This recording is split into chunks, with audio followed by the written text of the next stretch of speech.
மகாநதி சீரியலில் விஜய் வந்து அவங்க தாத்தாகிட்ட கேட்பான், காவேரிக்கு என்னாச்சு தாத்தா அப்படின்னு. என்னப்பா உனக்கே தெரியாதா, காவேரி தான் இறந்துட்டால அப்படின்னு சொல்லி சொல்லுவார் தாத்தா. விஜய் சொல்லுவான், நான் கேட்குறதுக்கு நீங்கள் உண்மையை சொல்லுங்கள், உண்மையிலுமே காவேரிக்கு என்னாச்சு, உண்மையிலுமே இறந்துட்டாளா? உடனே அவங்க சித்தப்பா சொல்லுவார், அதான் உங்கள் தாத்தா யாருக்குன்னு சொன்னாங்கல்ல, அவள் இறந்துட்டான்னு, திரும்ப எதுக்கு இப்போ வந்து நீ கேட்டுக்கிட்டு இருக்க அப்படின்னு சொல்லி அவங்க சித்தப்பாவும் சொல்லுவார். அதுக்கு அவன் சொல்லுவான், நீங்கள் அவெல்லாம் இறந்துட்டான் அப்படின்னு சொல்லி சொன்னீங்கன்னா, அப்போ இந்த மொபைலில் வீடியோவில் இருக்கிறது யார் அப்படின்னு சொல்லிட்டு அந்த வீடியோவை காட்டுவான். அதில் காவேரி இருப்பா. உடனே இவங்கெல்லாம் ஷாக் ஆயிடுவாங்க.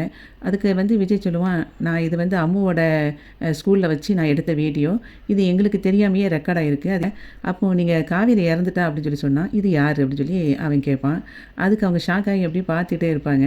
அப்போ வந்து இவன் சொல்லுவான், நான் இதை கன்ஃபார்மும் பண்ணிக்கிட்டேன், இது காவேரி தான் அப்படின்னு. அப்போ அவங்க தாத்தா சொல்லுவார், எப்படி அப்படின்னு சொல்லி கேட்பாரு. இவன் விஜய் சொல்லுவான், அவங்க வீட்டு தங்கி இருக்கிற வீட்டில் அவங்க அம்மாவும் இவளும் தான் இருக்கிறாங்கன்னு சொல்லி பக்கத்து வீட்டில் சொல்கிறாங்க. அப்போ அது கன்ஃபார்மாக காவேரி தானே. அதே மாதிரி அவளோட பயோடேட்டாவில் ஸ்கூலில் கொடுத்துருக்கிறதுல எல்லாத்துலேயும் அவளோட சொந்த ஊர் வந்து கொடைக்கானல் அப்படின்னு சொல்லி இருக்குது.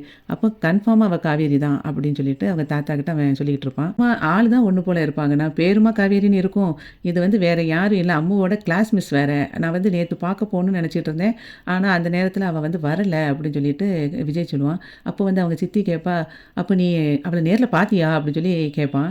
அப்போ உடனே இவன் சொல்லுவான், அப்போ நேரில் பார்த்தியா அப்படின்னா, அப்போ உங்களுக்கு அவள் உயிரோடு இருக்கான்னு உங்களுக்கு தெரியுமா அப்படின்னு சொல்லி கேட்பான். அதுக்கு அவங்க சித்தப்பா வந்து சொல்லுவார், இல்லை அது எதுக்கு அவள் கேட்குறா அப்படின்னா, அப்போ நேரில் பார்த்தேங்கிறியே, ஒருவேளை அவளை மாதிரி இன்னொரு பொண்ணாக இருக்குமோன்னு ஒரு சந்தேகத்தில் அவள் கேட்குறா, அப்படி தானே அப்படின்னு சொல்லிட்டு அவங்க சித்தியை பார்த்து அவங்க சித்தப்பா கேட்பார்.